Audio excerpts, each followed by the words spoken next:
अदलिया तुम्हारी है, मीडिया तुम्हारा है, दुश्मनों के सब पेठू रह गुजर तुम्हारे हैं, ये वतन तुम्हारा है, हम हैं खाम।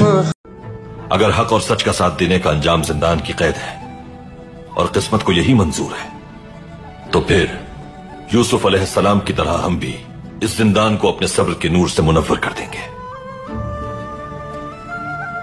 मेरा रब जिसने यूसुफ अलैहिस्सलाम को जिंदान से मिस्र का बादशाह बना दिया, वो हमें भी अपनी रहमत से महरूम नहीं रखेगा।